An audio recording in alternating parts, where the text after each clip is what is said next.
Again, good morning to you all. So we'll begin the class. ഇന്നലെ നമ്മൾ നിർത്തിയത്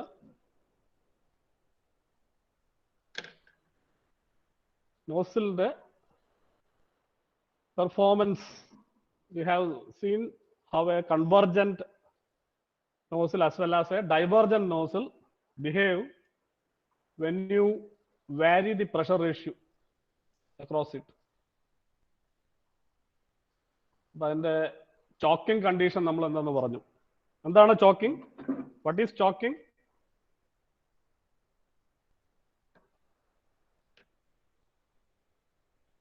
what is choking? ഒരു converging നോസിലേക്കൂടെ maximum attain ചെയ്യാൻ പറ്റുന്ന. കൺവേർജിംഗ് എന്നല്ല, നമ്മള് കൺവേർജിംഗ് ഡൈവേർജിംഗ് പറഞ്ഞപ്പോഴും ചോക്കിങ്ങിന്റെ കേസ് ഞാൻ പറഞ്ഞു. എന്നുവെച്ചാൽ നമുക്ക് critical section we can define a critical section for the nozzle where the Mach number is 1. Once the Mach number reaches 1 at the exit of the nozzle, അപ്പോൾ convergent nozzle ആകുമ്പോൾ അതിന്റെ exit എന്ന് പറയും. Convergent divergent വരുമ്പോൾ അതിന്റെ throttle. So if you have reached that critical section, critical Mach number value at that exit of the convergent nozzle or a throat of a convergent divergent nozzle, the mass flow rate will be maximum. അപ്പോൾ ആ mass flow rate maximum ആണെന്ന് പറഞ്ഞാൽ നമ്മൾ back pressure പറഞ്ഞു. Back pressure എന്ന് പറയുന്നതാണ് ഈ nozzle ഏത് ടെമ്പറിലോട്ടാണോ ഡിസ്ചാർജ് ചെയ്യുന്നത്, അറ്റ്മോസ്ഫിയറിലോട്ടാണ് ഡിസ്ചാർജ് ചെയ്യുമെങ്കിൽ ബാക്ക് പ്രഷർ എന്ന് പറയുന്നത് അറ്റ്മോസ്ഫിയർ പ്രഷറാണ്. അപ്പോൾ എവിടേക്കാണോ നോസിൽ ഡിസ്ചാർജ് ചെയ്യുന്നത്, if you vary that back pressure thereafter, that will not be going to affect the nozzle flow. അപ്പോൾ നമ്മൾ ബാക്ക് പ്രഷർ വീണ്ടും കുറച്ച്, കാരണം ബാക്ക് പ്രഷർ എന്താണോ അതായിരിക്കും എപ്പോഴും നോസിലിന്റെ എക്സിറ്റിലെ പ്രഷർ എന്ന് പറയുന്നത്. കാരണം നോസിൽ കണക്ട് ചെയ്യുന്ന എവിടെയൊക്കെയാണ്? എക്സോസ്റ്റ് ചേമ്പറിലോട്ടാണ് കണക്ട് ചെയ്യുന്നത്. അപ്പോൾ എക്സോസ്റ്റ് ചേമ്പറിൽ എന്താണോ പ്രഷർ അതായിരിക്കും നോസിലിന്റെ എക്സിറ്റിലെ പ്രഷർ. പക്ഷെ നോസിലിന്റെ എക്സിറ്റിൽ അതിന്റെ ക്രിട്ടിക്കൽ കണ്ടീഷൻസ് അല്ലെങ്കിൽ അതിന്റെ കൺവേർജന്റ് നോസിലിന്റെ എക്സിറ്റിൽ അതിന്റെ ക്രിട്ടിക്കൽ കണ്ടീഷൻസ് ആയി കഴിഞ്ഞാൽ, മാക് നമ്പർ 1 ആയി കഴിഞ്ഞാൽ പിന്നെ ഫ്ലോയെ ആക്സിലറേറ്റ് ചെയ്യാൻ പറ്റില്ല. മാക്സിമം ഫ്ലോ റേറ്റ് ആയി കഴിഞ്ഞു. Thereafter, if you further down the back pressure, that will not be going to affect the flow through the nozzle. ആ ഒരു കണ്ടീഷനെയാണ് നമ്മൾ എന്ത് പറയുന്നത്, ചോക്കിംഗ് എന്നുള്ള രീതിയിൽ ഡിഫൈൻ ചെയ്യുന്നത്. Attainment of maximum flow rate in the nozzle. Now let us continue with the discussion on nozzles and diffusers. അപ്പോൾ അത് ഒരു ചെറിയ പോർഷനേ ഉള്ളൂ ഇന്ന് കവർ ചെയ്യാനുള്ളത്. അതിന്റെ നോസിലിന്റെ പെർഫോമൻസ് പാരാമീറ്റേഴ്സ് ആണ് നമ്മൾ ഡിസ്കസ് ചെയ്യാൻ പോകുന്നത്. അപ്പൊ അത് കഴിഞ്ഞിട്ട് ഇതിന്റെ അകത്ത് നമ്മൾ ഈ ഐസെൻട്രോപിക് ഫ്ലോ നമ്മൾ ഡീൽ ചെയ്യുമ്പോൾ we will be solving the problems based on the isentropic flow using the equations. നമുക്ക് ഇക്വേഷൻസ് യൂസ് ചെയ്യും. നമ്മൾ ഓരോ ഇക്വേഷൻസ് ഡിഫൈൻ ചെയ്തിട്ടുണ്ട്. നമ്മൾ temperature ratio, pressure ratio, mass flow rate അല്ലെങ്കിൽ ഏരിയ റേഷ്യോ, ഇതിനൊക്കെ നമ്മൾ ഓരോ ഇക്വേഷൻസ് ഐസെൻട്രോപിക് റിലേഷൻസ് ഡിറൈവ് ചെയ്തിട്ടുണ്ട്. ഈ റിലേഷൻസ് വെച്ചിട്ട് നമുക്ക് കാൽക്കുലേറ്റ് ചെയ്യാം. അത് നമ്മൾ നോർമലി നമ്മളൊരു പ്രോബ്ലം സോൾവ് ചെയ്യുന്നത് എങ്ങനെയാണ്, അതിന്റെ കറസ്പോണ്ടിങ് ആയിട്ടുള്ള ഇക്വേഷൻസ് എഴുതി ഡാറ്റ സബ്സ്റ്റിറ്റ്യൂട്ട് ചെയ്ത് കാൽക്കുലേറ്റ് ചെയ്ത് പോകും. അപ്പൊ അതിനെക്കാട്ട് ഈസിയർ ആയിട്ട് നമുക്ക് ഡാറ്റ ബുക്ക് യൂസ് ചെയ്ത് കഴിഞ്ഞാൽ ചെയ്യാം. കാരണം വെച്ചാൽ ഈ ടെമ്പറേച്ചർ റേഷ്യോ, ഓരോ മാക് നമ്പറിന് കറസ്പോണ്ടിങ് ആയിട്ടുള്ള ടെമ്പറേച്ചർ റേഷ്യോ കാൽക്കുലേറ്റഡ് ഓരോ സ്പെസിഫിക് ഹീറ്റ് വാല്യൂസിന് കറസ്പോണ്ടിങ് ആയിട്ട് ഡാറ്റ ബുക്കിൽ പ്രൊവൈഡ് ചെയ്തിട്ടുണ്ട്. So there is no need to calculate those temperature ratios using the relations. അപ്പൊ ആ ഡാറ്റ ബുക്ക് എങ്ങനെയാണ് യൂസ് ചെയ്യുന്നത് എന്നുള്ള കാര്യം ഒന്ന് പറയാം. എന്നിട്ട് അതിന്റെ ഒന്നോ രണ്ടോ സാമ്പിൾ പ്രോബ്ലംസ് മാത്രം, ജസ്റ്റ് വലിയ പ്രോബ്ലം അല്ല, ജസ്റ്റ് ആ ഡാറ്റ ബുക്ക് യൂസ് ചെയ്യാൻ പറ്റുന്ന രീതിയിലുള്ള ഒരു ചെറിയ പ്രോബ്ലംസ് നമുക്ക് ഒന്നോ രണ്ടോ പ്രോബ്ലംസ് സമയം ഉണ്ടെങ്കിൽ നമുക്ക് സോൾവ് ചെയ്യാം. അപ്പോൾ അതാണ് ഇന്നത്തെ ഇതിൻ്റെ അകത്ത് ഇൻക്ലൂഡ് ചെയ്തേക്കുന്നത്. So we'll go to the slide now. അപ്പൊ നോസിലിന്റെ പെർഫോമൻസ് നമ്മളൊരു എഞ്ചിൻ ആയിക്കോട്ടെ, ഒരു ഡിവൈസ് ആയിക്കോട്ടെ, എന്തെങ്കിലും ആണെങ്കിൽ അതിന്റെ പെർഫോമൻസ് നമുക്ക് ഇവാലുവേറ്റ് ചെയ്യണം. അപ്പോൾ പെർഫോമൻസ് നമ്മൾ ഇവാലുവേറ്റ് ചെയ്യുന്നത് എങ്ങനെയാണ്? അതിന്റെ ആക്ച്വൽ പെർഫോമൻസിനെ ഒരു റെഫറൻസ് പെർഫോമൻസ് അല്ലെ റെഫറൻസ് വാല്യൂ എന്താണോ പാരാമീറ്റർ, ഇപ്പൊ അതിന്റെ ഔട്ട്പുട്ട് എന്താണോ ആ ഔട്ട്പുട്ടിനെ നമ്മൾ റെഫറൻസ് ഔട്ട്പുട്ട് തൊട്ട് നമ്മൾ കമ്പയർ ചെയ്യും. അപ്പൊ നമ്മൾ ഇവിടെ ഐസെൻട്രോപിക് ഫ്ലോ പറയുമ്പോൾ നമ്മൾ ആദ്യമേ പറയുന്നതാണ് isentropic flow actually an ideal flow. Actual flow എന്ന് പറയുന്നത് എന്താണ്? അഡയബാറ്റിക് മാത്രം, റിവേഴ്സിബിൾ അഡയബാറ്റിക് ആവില്ല. കാരണം എന്താണ്? Always friction will be there in the flow. അതെ, ഒരു ഫ്ലൂയിഡ് ഫ്ലോ ഫ്രിക്ഷൻ ഉണ്ടാവും. വിസ്കസ് ക്യാരക്ടർ ഉണ്ടെങ്കിൽ ബൗണ്ടറി ലെയർ ഫോർമേഷൻ കാണും. That will be contributing to losses in the flow. So നമുക്ക് അഡയബാറ്റിക് ആയിട്ട് ഫ്ലോ പോസിബിൾ ആണ്. റിവേഴ്സിബിൾ അഡയബാറ്റിക് എന്ന് പറയുന്നത് practically that is not feasible. അപ്പൊ ആക്ച്വൽ ഫ്ലോ കണ്ടീഷൻസ് എന്ന് പറയുന്നത് അഡയബാറ്റിക് ആണ്. ഐഡിയൽ ഫ്ലോ കണ്ടീഷൻ ആണ് എന്ത്? റിവേഴ്സിബിൾ അഡയബാറ്റിക് ഓർ ഐസെൻട്രോപിക് എന്ന് പറയുന്നത്. സോ വി ക്യാൻ പിന്നെ എന്തിനാണ് നമ്മൾ ഐസെൻട്രോപിക് ഫ്ലോ നമ്മൾ സ്റ്റഡി ചെയ്യുന്നത് വെച്ചാൽ we can use it as a reference condition. So we can compare the actual performance of the device with the ideal performance. Reference ഇതായിട്ടാണ് നമ്മൾ ഐസെൻട്രോപിക് കണ്ടീഷൻ അല്ലെങ്കിൽ isentropic ഫ്ലോയെ നമ്മൾ ട്രീറ്റ് ചെയ്യുന്നു. And based on this we can define performance parameters for nozzles and diffusers. നമ്മൾ നോസിലും diffusers ആണ്. കാരണം നമ്മൾ ഇതിന്റെ തുടക്കത്തിൽ പറഞ്ഞു, കാരണം ഐസെൻട്രോപിക് ഫ്ലോ എന്ന് പറയുന്നത് ആക്ച്വലി എന്താണ്, ഫ്രിക്ഷൻലെസ് ഫ്ലോ ആണ്. അപ്പൊ ഫ്രിക്ഷൻ നമ്മൾ നെഗ്ലക്ട് ചെയ്യും. നമ്മൾ എന്തുകൊണ്ട് നോസിൽസും ഡിഫ്യൂസേഴ്സും നമ്മൾ പറയുമ്പോൾ കൺസിഡർ ചെയ്യുമ്പോൾ ഐസെൻട്രോപിക് ഫ്ലോ പറയുന്നത് എന്ന് വെച്ച് കഴിഞ്ഞാൽ നോസിൽസും ഡിഫ്യൂസേഴ്സ് എന്ന് പറയുന്നത് ഷോർട്ട് ഡക്ട്സ് ആണ്. അതായത് ലെങ്ത് വളരെ കുറവാണ്. നമ്മൾ സാധാരണ നമ്മൾ ഫ്രിക്ഷൻ സിഗ്നിഫിക്കന്റ് ആവണമെന്നുണ്ടെങ്കിൽ എന്താണ്, ലെങ്ത് സിഗ്നിഫിക്കന്റ് ആയിരിക്കണം. വളരെ ലോങ്ങർ പൈപ്പ് ലൈൻസിലാണെങ്കിൽ friction you cannot neglect because ലെങ്ത്തിനെ ഡിപ്പെൻഡന്റ് ആണ്. But when you consider shorter ducts like nozzles and diffusers, even though there is friction, we can അതിന്റെ അപ്രോക്സിമേറ്റ് വാല്യൂസ് നമുക്ക് കിട്ടാൻ വേണ്ടി നമ്മൾ എന്ത് ചെയ്യാം, നമുക്ക് ഫ്ലോയെ നമുക്ക് ഐസെൻട്രോപിക് കേസ് ആയിട്ട് നമുക്ക് അസ്യൂം ചെയ്തിട്ട് നമുക്ക് സോൾവ് ചെയ്യാറുണ്ട്. അതുകൊണ്ടാണ് നമ്മൾ നോസിൽസും ഡിഫ്യൂസേഴ്സും പറയുമ്പോൾ എപ്പോഴും ഐസെൻട്രോപിക് കണ്ടീഷൻസ് പറയുന്നത്. Now let us see the parameters what are used for evaluating the performance.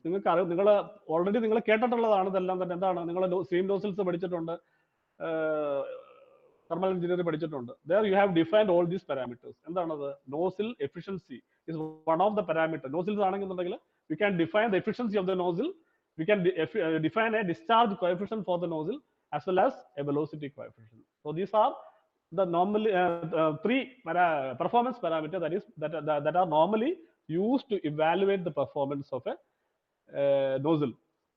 അപ്പൊ അത് എന്താണെന്ന് ഡിഫൈൻ ചെയ്യാനായിട്ട് നിങ്ങൾ പഠിച്ചിട്ടുണ്ട്. എന്താണ്, let us see this diagram. ഇത് നേരത്തെ അതിന്റെ തുടക്കത്തിൽ ഞാൻ ഇതേ ഡയഗ്രാം എക്സ്പ്ലെയിൻ ചെയ്തതാണ്. I will explain it once again. അപ്പൊ ഇതൊരു എൻതാൽപ്പി എൻട്രോപ്പി ഡയഗ്രാം ആണ്. എൻതാൽപ്പി എൻട്രോപ്പി ഡയഗ്രത്തിൽ ഇവിടെ റെപ്രസെന്റ് ചെയ്തിരിക്കുന്നത് ഒരു ഐസെൻട്രോപിക് പ്രോസസ്. ഇവിടെ 1.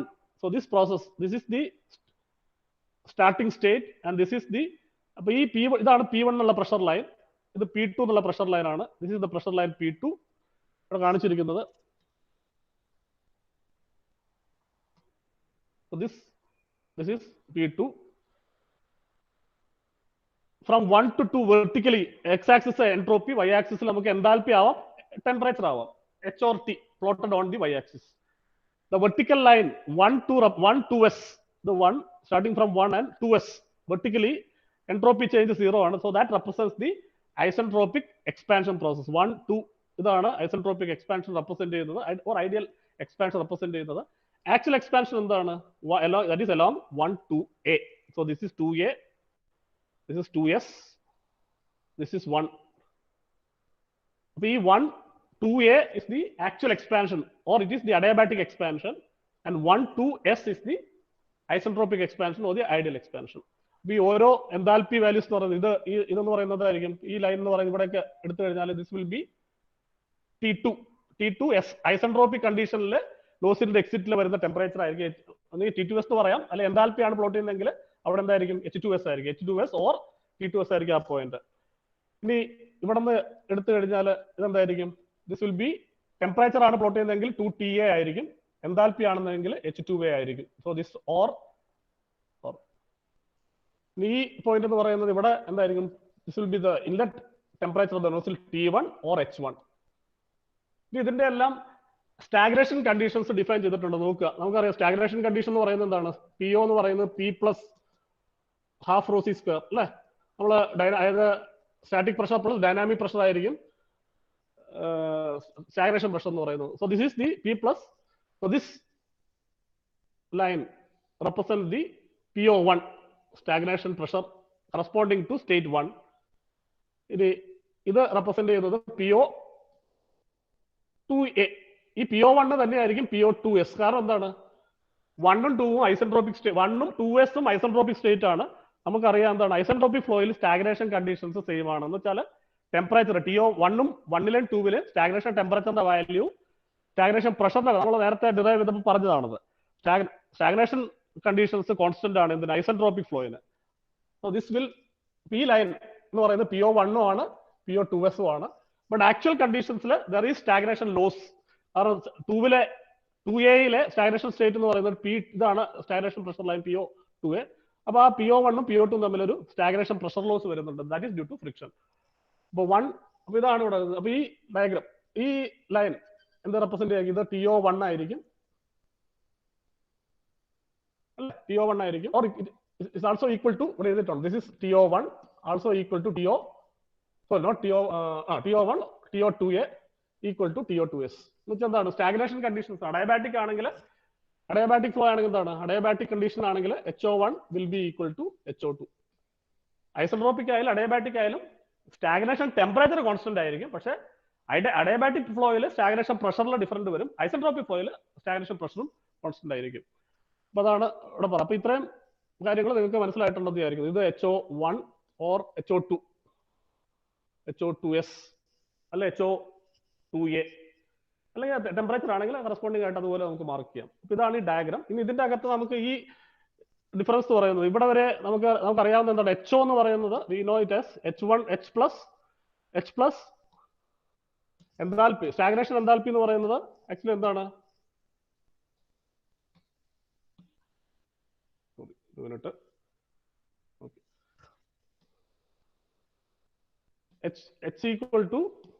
HO equal to H plus half C square. Stagnation enthalpy equal to static enthalpy plus half C square. അതാണ് ഈ ഓരോ പോയിന്റിലും വ്യത്യാസം. ഇതാണ് ഈ ഡിഫറൻസ് എന്ന് പറയുന്നത്. ഇവിടെ ഇതെന്ന് പറയുന്നതായിരിക്കും, ഇവിടെ വരെ H2A ആണ്. This will be 1/C2A square.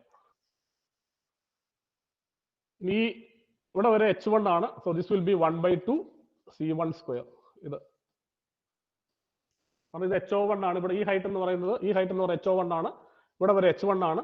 So this will be H1 plus half C1 square equal to HO1. And similarly this is, ഇത് 2S ആണ്. This is 1/2C2S square.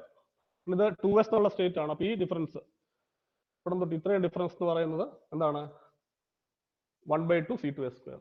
ഇതാണ് ഈ ഡയഗ്രത്തിലുള്ള കുറെ മാർക്ക് ചെയ്തിരിക്കുന്ന കാര്യങ്ങൾ. ഇനി ആക്ച്വൽ ഫ്ലോയിലുള്ള എൻട്രോപ്പി ചേഞ്ച് ഇവിടെ നോക്കുക. 1-2A ആണ് ആക്ച്വൽ അഡയബാറ്റിക് പ്രോസസ് എന്ന് പറയുന്നത്. ദാറ്റ് ഈസ്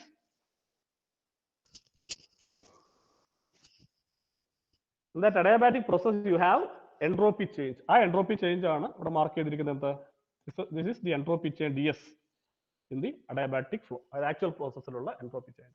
ഇതാണ് ഈ ഡയഗ്രത്തിന്റെ റെപ്രസെന്റേഷനിൽ പറയേണ്ട കാര്യങ്ങളുള്ളത്, എഴുതിയിരിക്കുന്ന കാര്യങ്ങളുള്ളത്. Now what is nozzle efficiency? നിങ്ങൾക്ക് അറിയാം. nozzle efficiency എന്ന് പറയുന്നത് നമ്മൾ പറഞ്ഞു എന്താണ്? നമ്മൾ അതിന്റെ പെർഫോമൻസ് പാരാമീറ്റർ ഡിഫൈൻ ചെയ്യുന്നത് ആക്ച്വൽ പെർഫോമൻസിനെ അതിന്റെ റെഫറൻസ് പെർഫോമൻസോട് കമ്പയർ ചെയ്യും. So what is actual performance? നോക്കുക. nozzle efficiency is defined as the ratio of enthalpy drop in the actual expansion process. Actual expansion processലെ enthalpy dropനെ ഐസെൻട്രോപിക് എക്സ്പാൻഷൻ enthalpy drop കൊണ്ട് divide ചെയ്താൽ കിട്ടുന്നതാണ് nozzle efficiency. So that is the efficiency of the nozzle. So what is the actual enthalpy drop? H1 minus H2A. And what is the isentropic enthalpy drop? H1 minus H2S. So you can define in terms of enthalpy change, or you can define it in terms of the temperature change. Cp into T ആണ് enthalpy. So you can also define the nozzle efficiency as T1 minus T2A. ഇനി ഈ energy equations നിങ്ങൾക്ക് നമ്മൾ നേരത്തെ അറിവുള്ളതാണ്. Adiabatic energy equation use ചെയ്താൽ H1 plus C1 square by 2 will be equal to H2S plus C2S square by 2. ഇതിൽ നിന്ന് നമുക്ക് H1 minus H2S you can substitute like this. C2S square minus C1 square by 2, you can do this substitution. Similarly for the actual process adiabatic ആണ്, അതിനും നമുക്ക് energy equation എഴുതാം. H1 plus C1 square by 2 will be equal to H2A plus C2A square by 2.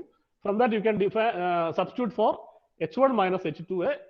So that will be C2A square minus C1 square by 2. So if you substitute that in the nozzle efficiency equation, what you get is C2A square minus C1A square by C2S square by C1 square. അപ്പോൾ ഇതെന്ന് പറയുന്നത് എന്താണ്? Kinetic energy change. ഒരു half കൂടെ ഇട്ടാൽ മതി. So this is the kinetic energy change. ഹാഫിന്റെ ആവശ്യമില്ല, cancel ചെയ്ത് പോകും. So this is the numerator is kinetic energy change in actual process, and the denominator is the kinetic energy change in the isentropic expansion process. So you can define the nozzle efficiency as the ratio of this kinetic energy change in actual process to the kinetic energy change if the expansion process was carried out isentropically. ഇനി normally നമ്മൾ ഒരു nozzle ഇപ്പൊ കഴിഞ്ഞ അതിന്റെ performance study ചെയ്യാനായിട്ട് ഒരു diagram വരച്ചപ്പോൾ നമ്മൾ എന്ത് പറഞ്ഞു? അതിന്റെ ഇൻലെറ്റിൽ സ്റ്റാഗ്നേഷൻ കണ്ടീഷൻസ് ആണെന്ന് പറഞ്ഞു. ഇൻലെറ്റ് അപ്പൊ ഒരു ലാർജ് റിസർവയറിൽ നിന്നാണ് നമുക്ക് വേണ്ട ടെമ്പറിലോട്ട് നമ്മൾ സപ്ലൈ നോസിൽ വെച്ച് സപ്ലൈ ചെയ്യുന്നുണ്ടെങ്കിൽ ഇൻലെറ്റ് കണ്ടീഷൻസ് നോർമലി നമുക്ക് എന്തായിട്ട് എടുക്കാം? റിസർവയർ കണ്ടീഷൻസ് ആയിട്ട് എടുക്കാം. റിസർവയർ കണ്ടീഷൻ എന്ന് പറയുന്നത് എന്താണ്? സ്റ്റോർ ചെയ്തിരിക്കുന്ന കണ്ടീഷൻ എന്തായിരിക്കും? വെലോസിറ്റി എന്തായിരിക്കും?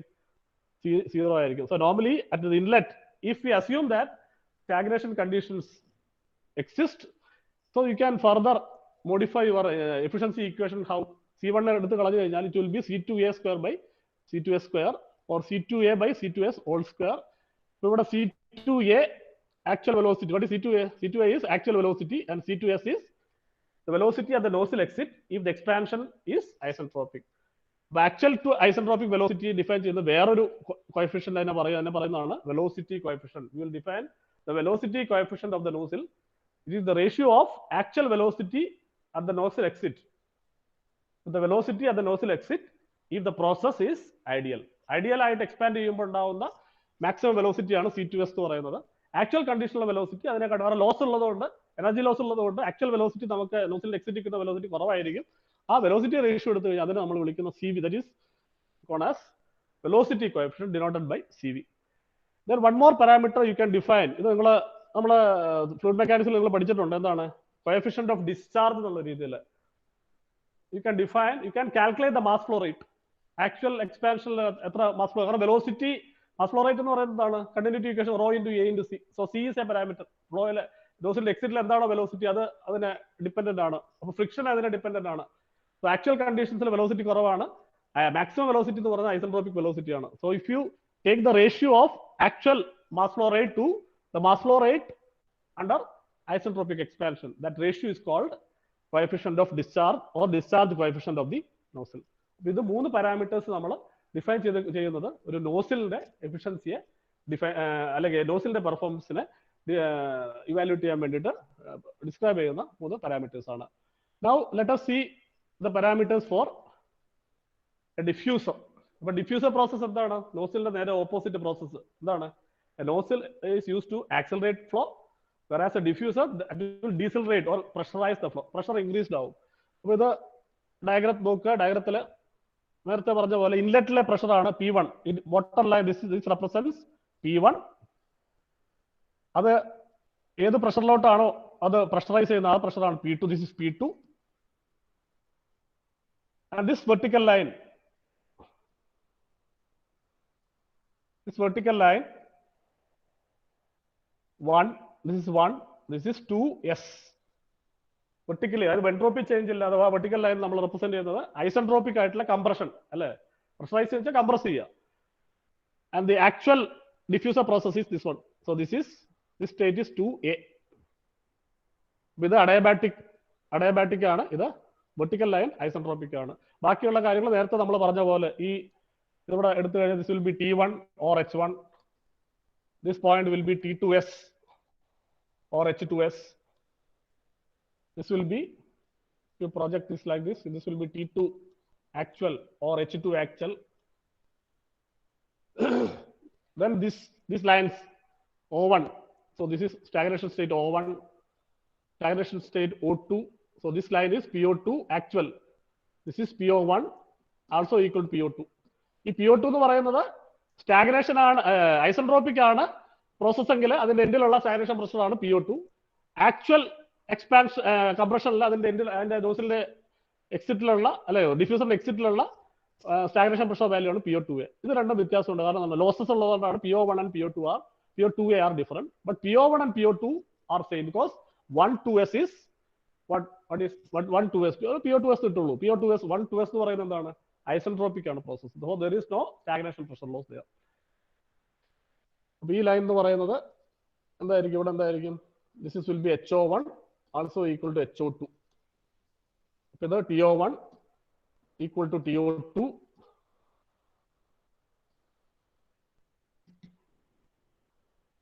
So this is TO2a also equal to TO2s. ഈ സ്റ്റാഗ്നേഷൻ പ്രഷർ ടെമ്പറേച്ചറിൽ ആക്ച്വൽ ആൻഡ് ഐസെൻട്രോപിക് കേസിൽ ഡിഫറൻറ്റ് ഇല്ല. കാരണം എന്താണ്? ഐസെൻട്രോപിക് എന്ന് പറയുന്നത് റിവേഴ്സിബിൾ അഡയബാറ്റിക് ആണ്, ആക്ച്വൽ എന്ന് പറയുന്നതും അഡയബാറ്റിക് പ്രോസസ് ആണ്. എന്താണ്? Whether is reversible adiabatic or adiabatic, stagnation enthalpy constant എന്ന് വെച്ചാൽ സ്റ്റാഗ്നേഷൻ ടെമ്പറേച്ചർ കോൺസ്റ്റന്റ്. അപ്പോൾ TO1, TO2a, TO2s are equal. But you cannot say PO1 equal to PO2S. This is not equal to PO2A. Pressure loss ഉണ്ട്. ആ pressure loss എന്ന് പറയുന്നത് due to frictional loss. ഇതാണ് ഈ diagram. ബാക്കിയുള്ള കാര്യങ്ങൾ നേരത്തെ പറഞ്ഞ പോലെ ഈ ഡിഫറൻസസ്, ഈ ഡിഫറൻസ് എന്ന് പറയുന്നത് ഇത് 2A ആണെങ്കിൽ this will be 1/2 C2A square this up to here, and this is half C2S square up to here, and ഇത് ഇവിടെ തൊട്ട് ഇത് എന്ന് പറയുന്നത് 1/2 ഇതെന്ന് പറയുന്നത് C2 square. ഇത് not up to that. Okay, that's wrong.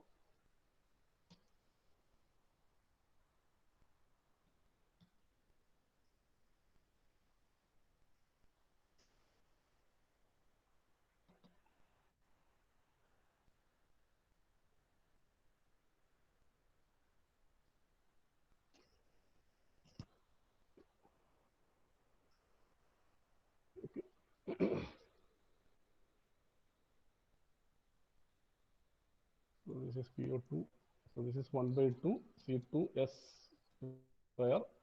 This version up to here 2S എന്ന് പറയുന്നതാണ്. ഇതാണ് 2S എന്ന് പറയുന്നത്. So this is up to here is 1/2 C2S square. 1 എവിടെയാണോ ഉള്ളത് ഇത് H1. So this is up to here it is 1/2 C1 square. C1 square this one. അതാ ഡയഗ്രത്തിൽ വരുന്നത്. അപ്പോൾ ഇതാ അതിന്റെ ഡയഗ്രത്തിന്റെ representation. Now, similar to the nozzle, for a diffuser also you can define the performance parameter, and normally we define diffuser efficiency, then another term called pressure recovery coefficient, total pressure recovery coefficient, or pressure recovery coefficient. Actually, this total term total venda. And the third is total pressure loss coefficient. Another static pressure in the recovery. Total this term mistake another pressure recovery coefficient, and the third one is total pressure loss coefficient. Diffuser efficiency നമ്മൾ നേരത്തെ പറഞ്ഞ പോലെ തന്നെ define ചെയ്യാം. The enthalpy change in the difference. അപ്പോൾ ഇവിടെ ഓർക്കേണ്ടത് actual ഇവിടെ if the process is not isentropic, actual enthalpy rise ആണ് കൂടുതൽ. So you can define diffuser efficiency at the ratio of isentropic to actual. Because of friction, you will be requiring more. There will be more power rise, or there will be more enthalpy change in the actual process. On the friction enthalpy change contribute to you. So H2S minus H1. This is the actual. This is the isentropic enthalpy drop, enthalpy rise to actual enthalpy rise. That ratio is called diffuser efficiency, or you can define it in terms of the temperature rise. The ratio of temperature rise in isentropic diffuser process to the actual diffuser process, T2S minus T1 by T2A minus T1. So നമ്മൾ നേരത്തെ kinetic energy change പറഞ്ഞ പോലെ for diffuser also you can substitute from energy equations. See the diffuser efficiency defined as kinetic energy change in isentropic compression or isentropic diffuser process to the kinetic energy change in the actual diffuser process. So you can define the diffuser efficiency enthalpy change in the ratio ആയിട്ട് പറയാം, temperature change in the ratio ആയിട്ട് പറയാം, അല്ലെങ്കിൽ kinetic energy change in the ratio ആയിട്ട് പറയാം. So that another term you can define for incompressible. Suppose we have dealing with incompressible flow. Incompressible flow യുടെ കേസിൽ എന്താണ്, നമുക്ക് ഈ ഒരു ഇക്വേഷൻ നിങ്ങൾ പഠിച്ചിട്ടുള്ളതാണ്. P plus rho C1 square will be equal to P2 plus rho C2 square. So that relation you can use to define C1 square minus C2S square. So that you can substitute here. So you define another relation. ഇത് പക്ഷേ isentropic process ആണ്, but not for compressible. It is for defined for incompressible. Suppose you have the pressure rise P2 minus P1 എന്ന് പറയുന്നത് എന്താണ്, P2 minus P1 എന്ന് പറയുന്നത് അതിന്റെ pressure rise across the diffuser. So if you have that pressure rise across the diffuser process, diffuser length, so you can define the diffuser efficiency in terms of that pressure rise. So 2 into P2 minus P1 by half rho into C1 square minus C2A square. So this defines the another relation for diffuser efficiency, but for incompressible flow. അപ്പോൾ അതിന് further you can substitute from these relations. ഇതെന്ന് പറയുന്നതാണ് stagnation pressure equal to static pressure plus dynamic pressure. So that രണ്ട് സ്റ്റേറ്റിൽ ഇടാം. PO2 is actual state, PO1 is the inlet diffuser inlet stagnation pressure. PO1 will be equal to P1 plus half rho C1 square. So that relation you can use to define P2 minus P1. So you can do the substitution like this. So if you substitute static pressure rise, this P2 for P2 minus P1, substitute what you get after simplification is this is 1 minus PO1 minus PO2. എന്താണ് PO1 minus PO2 എന്ന് പറയുന്നത്? PO1 എന്ന് പറയുന്നത് ഡിഫ്യൂസറിന്റെ ഇൻലെറ്റിലെ stagnation pressure, PO2 എന്ന് പറയുന്നത് ഡിഫ്യൂസറിന്റെ എക്സിറ്റിലെ stagnation pressure. ഇത് രണ്ടും equal ആണ് എപ്പോഴും ഡിഫ്യൂസർ ആക്ഷൻ എന്ന് പറയുന്ന ഐസെൻട്രോപിക് ആണെങ്കിൽ. Otherwise PO1 and PO2 are different. There is stagnation pressure loss in the diffuser due to friction. അപ്പോൾ ആ സ്റ്റാഗ്നേഷൻ പ്രഷർ ലോസ് ആണ് ഈ ഡിഫറൻസ് ആണ് ഇവിടെ ഡെൽറ്റ പി നോട്ട് ആയിട്ട് എഴുതിയിരിക്കുന്നത്. So 1 minus you can define the diffuser efficiency for incompressible flow like this. This 1 minus delta P naught by rho into C1 square minus C2A square. അപ്പോൾ C1 എന്ന് പറയുന്നത് ഡിഫ്യൂസറിന്റെ inlet velocity, C2A എന്ന് പറയുന്നത് അതിന്റെ എക്സിറ്റിലെ actual കണ്ടീഷനിലുള്ള velocity. So that is another expression for diffuser efficiency. Then I earlier told you about the total pressure loss coefficient. ഇപ്പോൾ നമ്മൾ പറഞ്ഞു എന്താണ് ടോട്ടൽ പ്രഷർ എന്ന് പറയുന്നത് സ്റ്റാഗ്നേഷൻ പ്രഷറിനെയാണ് ടോട്ടൽ പ്രഷർ എന്ന് വിളിക്കുന്നത്. So when the diffuser process is not isentropic, there is always loss of stagnation pressure. So if you have that stagnation pressure divided by the kinetic energy 1/2 rho C1 square.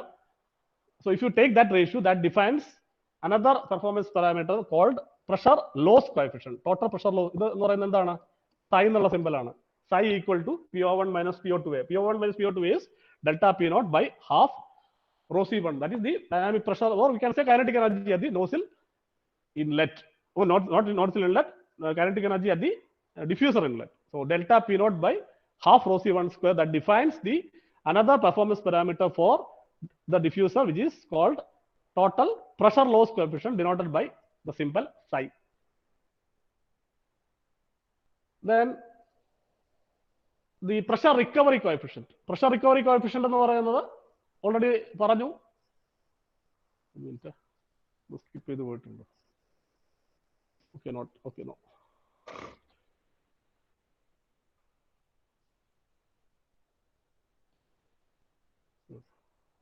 So pressure recovery coefficient you can define as, അപ്പോൾ അത് നമുക്ക് രണ്ട് കേസിൽ define ചെയ്യാം. CP pressure recovery എന്ന് പറയുന്നത് നമുക്ക് actual P1 ആണ് അതിന്റെ ഡിഫ്യൂസർ ഇൻലെറ്റിലെ pressure. This is inlet pressure, ഇത് എക്സിറ്റ് പ്രഷർ. ഇനി ഈ ഡയഗ്രത്തിൽ നമ്മളിപ്പോ വരച്ചിരിക്കുന്ന ഡയഗ്രത്തിൽ ഇവിടെ ശ്രദ്ധിക്കുക, ഈ ഡയഗ്രത്തിൽ ശ്രദ്ധിക്കേണ്ട ഒരു കാര്യം എന്ന് പറയുന്നത് ഇവിടെ നമ്മൾ 2Aയും 2Sഉം കാണിച്ചു. 2A എന്ന് പറയുന്നത് എന്താണ്? ഡിഫ്യൂസറിന്റെ എക്സിറ്റിലെ ആക്ച്വൽ കണ്ടീഷൻ. 2S എന്ന് പറയുന്നത് ഐസെൻട്രോപിക് ആണ് ഡിഫ്യൂസറിലെ ആക്ഷൻ എങ്കിൽ അതിന്റെ എക്സിറ്റിൽ ഉണ്ടാകുന്ന കണ്ടീഷൻ. അപ്പൊ 2Sഉം 2Aയും ഞാൻ കാണിച്ചിരിക്കുന്ന ഒരേ പ്രഷർ ലൈനിലാണ് കാണിച്ചിരിക്കുന്നത്. പക്ഷെ ആക്ച്വൽ കേസിൽ അങ്ങനെ ആവണമെന്നില്ല. അപ്പൊ ചെറിയ ഡിഫ്യൂസറിന്റെ കേസിലൊക്കെ ആണെന്നുണ്ടെങ്കിൽ നോർമലി വി നെഗ്ലക്ട്, കാരണം രണ്ട് പ്രഷർ ആവാം, ചെറിയ ഡിഫറൻസ് ഉണ്ടാവാം. P2 and P2S ഇത് ഡിഫൈൻ ചെയ്യേണ്ടതാണ് നമ്മൾ. But in that diagram I have taken this P2 and P2, they are approximately equal. അപ്പൊ ആ ഡിഫറൻസ് അവിടെ കാണിച്ചിട്ടില്ല. If there is difference between actual static pressure at the diffuser, P2A ആണ്. Ideal കേസിൽ P2S ആ difference ഉണ്ടെങ്കിൽ corresponding to that static pressure difference you can define two pressure recovery coefficients. അതാണ് CPR denote ചെയ്യുന്ന pressure recovery coefficient എന്നുള്ളതാണ്. That is isentropic. So with respect to that you can define it as 1 minus C2S square by C1 square. So this is the pressure recovery coefficient for isentropic process, and this is the pressure recovery coefficient for the actual process. So 1 minus C2A square by C1 square. ഇത് രണ്ടിന്റെ ratio എടുത്തു കഴിഞ്ഞാൽ നിങ്ങൾക്ക് കാണാൻ പറ്റും. If you take the ratio between the pressure recovery coefficient for isentropic process and pressure recovery coefficient for actual process, you will be getting the diffuser efficiency. കാരണം diffuser efficiency ratio എടുത്തു കഴിഞ്ഞാൽ എന്ത് കിട്ടും? കൈനറ്റിക് എനർജി ചേഞ്ചിന്റെ expression ആയി. Isentropic kinetic energy change divided by actual kinetic energy change വരും. So that ratio is also is known as diffuser efficiency. ഇതാണ് parameters. These are the parameters that are used for defining the or evaluating the performance of nozzles and diffusers. Okay. ഇത്രയും കാര്യം പറഞ്ഞതിൽ എന്തെങ്കിലും ഡൗട്ട്സോ എന്തെങ്കിലും ഉണ്ടെങ്കിൽ ചോദിക്കാം. Diagram പറഞ്ഞതിൽ എന്തെങ്കിലും ക്ലാരിറ്റി വേണമെന്നുണ്ടെങ്കിൽ പറയാം. I will explain it. If you don't have any doubts or questions, you can put your comment in the chat box.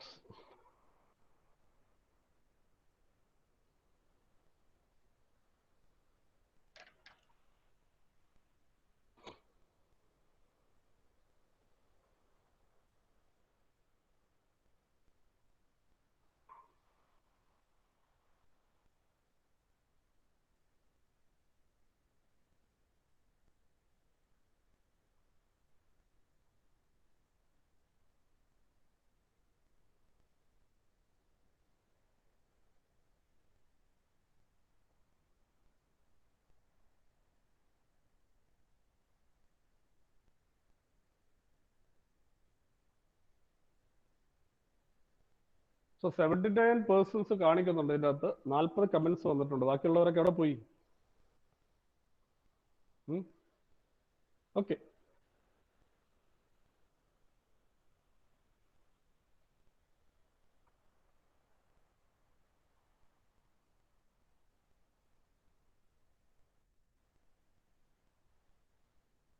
So now let us move on to the next part. അപ്പൊ നമ്മൾ ഇതിൻ്റെ അകത്ത് പറയേണ്ട theory part അല്ലെങ്കിൽ ഇതുമായിട്ട് relevant ആയിട്ടുള്ള discussions എല്ലാം കഴിഞ്ഞു. Now from the next day onwards we will be doing numerical, we will be solving numerical problems related to isentropic flow, nozzles, diffusers അല്ലെങ്കിൽ ducts, സിമ്പിൾ കുറച്ച് കാൽക്കുലേഷൻസ് വരുന്നത്. അപ്പൊ നാളത്തെ ക്ലാസ്സിൽ വരുമ്പോൾ ഞാൻ ഓൾറെഡി പറഞ്ഞു, നിങ്ങളുടെ ഡാറ്റാ ബുക്ക് ഉള്ളവർ ഡാറ്റാ ബുക്ക് എടുത്ത് കൈ വെക്കുക, കാൽക്കുലേറ്റർ എടുത്ത് കൈ വെക്കുക. Similarly, if you don't have the data book, you use the data book, the PDF which I have uploaded in Moodle. അപ്പോൾ ഞാൻ ഇന്ന് ആ ഡാറ്റാ ബുക്ക് നിങ്ങളെ പരിചയപ്പെടുത്താം ഇപ്പം. So I will be sharing the data book. നിങ്ങളുള്ളവർ കയ്യിലെടുക്കുക. പക്ഷെ ഞാൻ അപ്ലോഡ് ചെയ്തിരിക്കുന്നത് ഒരു പഴയ എഡിഷൻ ആണ്. എനിക്ക് PDF കിട്ടിയ പഴയ എഡിഷൻ ആണ്. 3rd എഡിഷനോ 4th എഡിഷനോ മറ്റാണ് തോന്നുന്നത്. I don't remember. ഇപ്പോൾ ലേറ്റസ്റ്റ് ഏതാണെന്നുള്ളത് നോക്കി മേടിക്കുക. കാരണം വ്യത്യാസം വരത്തില്ല. എന്തെങ്കിലും അഡീഷൻസ്, എന്തെങ്കിലും പുതിയ പേജസ് എന്തെങ്കിലും ആഡ് ചെയ്തിട്ടുണ്ട്, അത്രേ ഉണ്ടാവുള്ളൂ. അപ്പോൾ നമുക്ക് ചിലപ്പോൾ പഴയ എഡിഷൻ ആയാലും യൂസ് ചെയ്യാൻ പറ്റും. അതിൽ നമ്മൾ യൂസ് ചെയ്യുന്ന പാർട്ട് ചിലപ്പോൾ ഒന്നും വ്യത്യാസം വരാൻ സാധ്യതയില്ല. എന്നാലും നിങ്ങൾ പുതിയ എഡിഷൻ എന്തെങ്കിലും പ്രിന്റിംഗ് മിസ്റ്റേക്ക് ഒക്കെ എന്തെങ്കിലും ഉണ്ടെങ്കിൽ അത് കറക്റ്റ് ചെയ്തിട്ടാണ് ഈ എഡിഷൻസും ഇതിൽ കറക്റ്റ് ചെയ്തിട്ട് വരും. അപ്പോൾ അത് പുതിയത് കിട്ടുന്നത് മേടിക്കുക. അല്ലെങ്കിൽ അവൈലബിൾ ഏതാണ് കിട്ടുന്നത് നിങ്ങൾ സ്റ്റോറിൽ നിന്നോ അല്ലെങ്കിൽ നിങ്ങളുടെ സീനിയേഴ്സിൻ്റെ ഒന്നോ ഒന്നും കിട്ടിയില്ലെങ്കിൽ ഈ പറയുന്നതിന്റെ പ്രിന്റ് എടുത്ത് കൈ വെക്കുക. Okay. So I will show you the data book, how to use the data book. ഞാൻ ഈ പുതിയ ഇതങ്ങ് ഷെയർ ചെയ്യാം.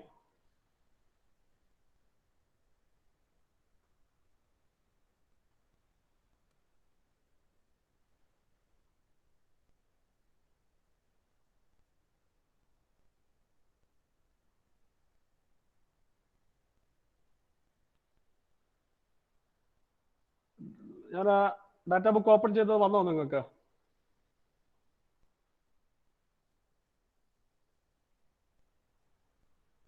Hello hello. ഓക്കെ. ഇത് നമ്മുടെ മൂഡിൽ ഇട്ടിട്ടുണ്ട്. ഇത് പഴയ ഒരു എഡിഷൻ ആണ്. ഇത് ഏത് എഡിഷൻ ആണ് നോക്കട്ടെ. 5th ആണോ?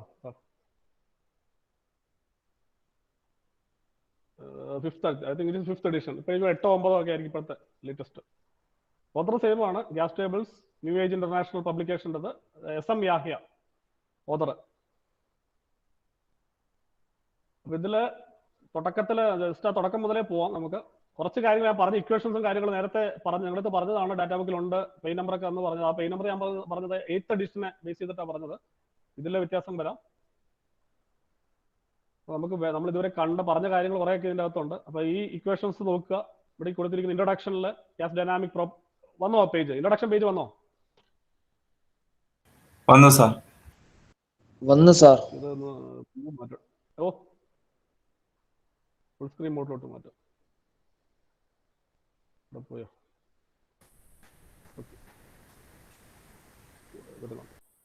വന്നോ? ഡാറ്റാ ബുക്ക് പേജ് കാണുന്നുണ്ടോ? കാണാം. ഓക്കെ, അപ്പൊ ഇതിൽ ഫസ്റ്റ് എഴുതിയിരിക്കുന്നത് gas dynamic properties of some vapours and gases, അതൊക്കെ വിടുക. അതിന്റെ താഴെ 2-3 ഇക്വേഷൻസ് കൊടുത്താൽ ആ ലാസ്റ്റിലെ ഇക്വേഷൻ നമ്മൾ ഇന്ന് കഴിഞ്ഞ ദിവസം ഡിറൈവ് ചെയ്തതാണ്. അതായത് dimensionless four mass maximum mass flow rate equation അത് തന്നെയാണ്. നൊട്ടേഷൻ ഡിഫറെന്റ്, അവിടെ W എന്ന് കൊടുത്തിരിക്കുന്നതാണ് നമ്മൾ പറഞ്ഞ എം ഡോട്ട് മാക്സ്. ഓക്കെ, അപ്പൊ ആ ഇക്വേഷൻ അവിടെ തന്നെ ഉണ്ട്. എം ഡോട്ട്, അതായത് മാക്സിമം മാസ് ഫ്ലോ റേറ്റ് കാണാനുള്ള ഒരു ഇക്വേഷൻ നമ്മൾ ഇന്നലെയും കഴിഞ്ഞ മുമ്പത്തെ ക്ലാസ്സിൽ നമ്മൾ ഡിസ്കസ് ചെയ്തതാണ്. അതേ ഇക്വേഷൻ ആണ് ഈ കിടക്കുന്നത്. അവിടെ W എന്ന് പറയുന്നതാണ്, നിങ്ങൾ അവിടെ എഴുതി വെക്കേണ്ടത്, നിങ്ങൾ മനസ്സിലാക്കിയിരുന്ന വെച്ചാൽ മതി. ആ W എന്ന് പറയുന്നതാണ് നമ്മൾ പറഞ്ഞ എം ഡോട്ട് മാക്സ്. പിന്നെ അതിന്റെ തൊട്ട് താഴെ രണ്ടാമത്തത് പ്രോപ്പർട്ടീസ് ഓഫ് സ്റ്റാൻഡേർഡ് അറ്റ്മോസ്ഫിയർ. അവിടെ നമ്മൾ ആ ഫസ്റ്റ് മൊഡ്യൂളിൽ ഒരു ഫ്ലൈറ്റിന്റെ പ്രോബ്ലം ചെയ്തപ്പോൾ ഓൾട്ടിറ്റ്യൂഡ്സ് ബേസ് ചെയ്ത് നമ്മൾ ടെമ്പറേച്ചർ കാൽക്കുലേഷന്റെ കേസ് പറഞ്ഞു, സ്ട്രാറ്റോസ്ഫിയർ, ട്രോപ്പോസ്ഫിയറിൽ. അപ്പൊ ട്രോപ്പോസ്ഫിയറിൽ ആക്ച്വലി എന്താണ്, there is temperature decrease with respect to the altitude കൂടുന്നതനുസരിച്ച് ഏറ്റവും ടെമ്പറേച്ചർ എന്താണ് കുറഞ്ഞുകൊണ്ടിരിക്കും. ഒരു ലാപ്സ് റേറ്റ് എന്ന് പറഞ്ഞു, ആ ലാപ്സ് റേറ്റ് ഇവിടെ കൊടുത്തിട്ടുണ്ട്. നിങ്ങൾ അഥവാ നിങ്ങൾക്ക് ഓർക്കുന്നില്ലെങ്കിൽ ലാപ്സ് റേറ്റ് ഇവിടെ പറഞ്ഞിട്ടുണ്ട്. The lapse rate in temperature is 0.65 degree centigrade for each 100 metres. Same തന്നെയാണ് നമ്മൾ പറഞ്ഞെന്താണ്, 6.5 ഡിഗ്രി സെന്റിഗ്രേഡ് പെർ കിലോമീറ്റർ എന്നാണ് ഞാൻ പറഞ്ഞത്. അത് തന്നെയാണ് ഇവിടെ 0.65 ഡിഗ്രി സെന്റിഗ്രേഡ് പെർ 100 മീറ്റർ ഇതേ പറഞ്ഞിട്ടുള്ളൂ. അപ്പൊ ആ ലാപ്സ് റേറ്റ് എന്താന്ന് പറഞ്ഞിട്ടുണ്ട് ഇവിടെ, up to altitude of 11,000 metres. 11,000 metres ഒരു എന്താണ്, ട്രോപ്പോസ്ഫിയർ ആണ്. അപ്പൊ ആ ലാപ്സ് റേറ്റും കാര്യങ്ങളൊക്കെ ഇവിടെ തന്നിട്ടുണ്ട്. അഥവാ നിങ്ങൾക്ക് ആ ഇക്വേഷൻ ഓർമ്മയുണ്ട്, പക്ഷെ ലാപ്സ് റേറ്റ് ഓർക്കുന്നില്ല എന്നുണ്ടെങ്കിൽ ഇവിടെ കൊടുത്തിട്ടുണ്ട്, നോക്കുക. പിന്നെ മൂന്നാമത്തതാണ് നമ്മൾ ഇപ്പൊ പറയുന്ന കാര്യങ്ങൾ, ഐസെൻട്രോപിക് ഫ്ലോ പെർഫെക്റ്റ് ഗ്യാസസ്. അതിന്റെ അസംഷൻസും കാര്യങ്ങളും ഫസ്റ്റ് മൊഡ്യൂളിൽ തൊട്ട് നമ്മൾ പറയുന്നുണ്ട്. അഡയബാറ്റിക് ഫ്ലോ പറയുമ്പോഴേ നമ്മൾ ഒരു അസംഷൻസ് പറഞ്ഞു, 1 ഡയമെൻഷണൽ ഐസെൻട്രോപിക് പെർഫെക്റ്റ് ഗ്യാസ് ആണ്. അപ്പൊ അസംഷൻസ് എന്തൊക്കെയാണ് എന്ന് ഇവിടെ കൊടുത്തിട്ടുണ്ട്.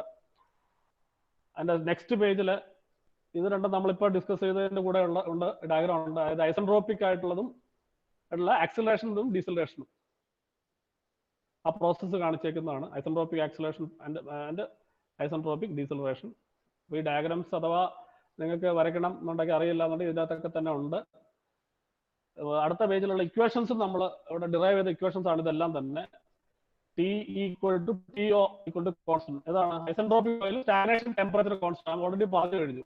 TO കോൺസ്റ്റന്റ് ആണ്. അപ്പൊ TO എന്ന് പറയുന്നത് TO സ്റ്റാർ ക്രിട്ടിക്കൽ കണ്ടീഷനിലുള്ള സ്റ്റാഗ്നേഷൻ പ്രഷർ എന്ന് പറയുന്നത് എല്ലാം ഒന്നാണ്. സ്റ്റാഗ്നേഷൻ കണ്ടീഷൻസ്, അതായത് സ്റ്റാഗ്നേഷൻ പ്രഷറിലും ടെമ്പറേച്ചറും ഐസെൻട്രോപിക് ഫ്ലോ ആണ് കോൺസ്റ്റന്റ്.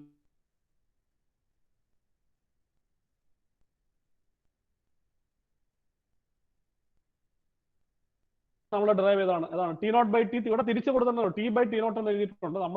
നിങ്ങൾ നോട്ട്ബുക്കിൽ എഴുതിയിട്ടുണ്ടാവുക TO by T എന്നാണ്. അത് 1 + gamma - 1/2 m². ഇത് അത് കിട്ടിയാൽ അതിന്റെ അടുത്തത് എക്സ്പ്രഷൻ നിങ്ങൾ ഡ്രൈവ് ചെയ്തിട്ടുണ്ട്, pressure ratio, density ratio. Then we have defined a second kind of Mach number. അതായത് മാക് നമ്പറിന് നമ്മൾ ഡിഫൈൻ ചെയ്യുമ്പോൾ എങ്ങനെയാണ്, C/A എന്നുള്ളതാണ് നോർമലി M ഡിഫൈൻ ചെയ്തത്. So we have also defined another Mach number M* by taking the ratio of C with critical velocity. അപ്പോൾ C/C* അല്ലെങ്കിൽ C/A*, അതാണ് critical, not critical. This is the second kind of Mach number, another Mach number definition. അപ്പൊ അതും എമ്മും തമ്മിൽ relate. ഈ equation നിങ്ങൾ derive ചെയ്ത് നമ്മൾ ക്ലാസ്സിൽ കണ്ടതാണ്, ഈ ഡെറിവേഷൻ കണ്ടതാണ്. ഫൈനൽ എക്സ്പ്രഷൻ ഇവിടെ കൊടുത്തിട്ടുണ്ട്. ഇൻ കേസ് നിങ്ങൾക്ക് അത് വേണം, അത് എക്സ്പ്രഷൻ വേണമെന്നുണ്ടെങ്കിൽ ഇവിടെ നോക്കുക, യൂസ് ചെയ്യണമെന്നുണ്ടെങ്കിൽ ഇവിടെ നോക്കുക. ഏരിയ റേഷ്യോ, ഈ area ratio in terms of Mach number also we have derived, that is there. Then F/F*, impulse function ratio derivation, ഈ എക്സ്പ്രഷൻ നിങ്ങൾ ചെയ്തതാണ്. ദെൻ A/A* into P/P0, ഈ എക്സ്പ്രഷൻ നിങ്ങളുടെ നോട്ട്ബുക്കിൽ കാണും. ഇതെല്ലാം തന്നെ നമ്മൾ ഓൾറെഡി ഡിറൈവ് ചെയ്ത ഇക്വേഷൻസ് ആണ്. അതിന്റെ ഫൈനൽ എക്സ്പ്രഷൻസ് ഇവിടെ കൊടുത്തിട്ടുണ്ട്. ആവശ്യമുണ്ടെങ്കിൽ ഡാറ്റാ ബുക്ക് നോക്കുമ്പോൾ നിങ്ങൾക്ക് യൂസ് ചെയ്യാം, പ്രോബ്ലം ചെയ്യുമ്പോഴോ ആവശ്യമുണ്ടെങ്കിൽ ഇവിടെ നിന്ന് എടുക്കാം. പിന്നെ അത് ഇങ്ങോട്ടുള്ളത് നിങ്ങൾ എന്തായാലും നമ്മൾ കവർ ചെയ്തതാണ്. 4, 5 ഒക്കെ നമുക്കിപ്പോൾ ആവശ്യമല്ല. ഇത് ഈ പേജിൽ ഒന്നും ഇപ്പോൾ ആവശ്യമില്ല. അടുത്ത മൊഡ്യൂൾ, അടുത്ത തുടർന്നുള്ള മൊഡ്യൂൾ വരുമ്പോൾ ആവശ്യമുള്ളതാണ് ഇതെല്ലാം. ഇനി ടേബിൾസിലോട്ട് പോവാം. ടേബിൾ 1.1 ഇവിടെ നോക്കുക. ഗ്യാസ് ഡൈനാമിക് എയറിന്റെ പ്രോപ്പർട്ടീസ് വേണം നിങ്ങൾക്ക്. എയറിന്റെ പ്രോപ്പർട്ടീസ് വേണമെന്നുണ്ടെങ്കിൽ ഇപ്പൊ നിങ്ങൾക്ക് തന്നിട്ടില്ല, എന്താണ് CP തന്നിട്ടില്ല, ക്വസ്റ്റ്യനിലൊന്നും ഗാമ തന്നിട്ടില്ല, ടെമ്പറേച്ചർ പറഞ്ഞിട്ടുണ്ടെങ്കിൽ ടേബിൾ തന്നിട്ടില്ല എന്നുള്ള നിങ്ങൾ കംപ്ലൈന്റ് പറയേണ്ട കാര്യമില്ല. ഡാറ്റാ ബുക്കിൽ എന്താണോ ടെമ്പറേച്ചർ കണ്ടീഷൻ അതിന്റെ കറസ്പോണ്ടിങ് ആയിട്ട് എയറിന്റെ പ്രോപ്പർട്ടീസ് ഇവിടെ തന്നെ കൊടുത്തിട്ടുണ്ട്. ഏതൊക്കെ വേണം നിങ്ങൾ CP, CV, ഗാമ, R ഇവിടെ നിന്ന് അസ്യൂം ചെയ്യാം, ഇവിടെ നിന്ന് എടുക്കാം. എയറിന്റെ പ്രോപ്പർട്ടീസ് കൊടുത്തിട്ടുണ്ട്.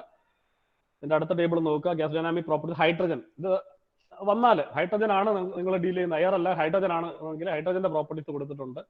അതിന്റെ അടുത്തതിൽ കാർബൺ ഡൈ ഓക്സൈഡ് ആണ്, അതിന്റെ പ്രോപ്പർട്ടീസ് കൊടുത്തിട്ടുണ്ട്. ഡിഫറെന്റ് ടെമ്പറേച്ചേഴ്സിൽ വാല്യൂസ് കൊടുത്തിട്ടുണ്ട്.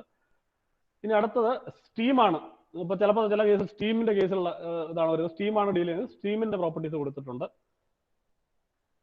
Freon refrigerant, super heater freon ഇതാണ് വരുന്നുണ്ടെങ്കിൽ അതിന്റെ പ്രോപ്പർട്ടീസ്. ഇതൊന്നും നിങ്ങൾക്ക് ആവശ്യം വരത്തില്ല, എന്നാലും ജസ്റ്റ് പറഞ്ഞിട്ട് പോവുകയാണ്.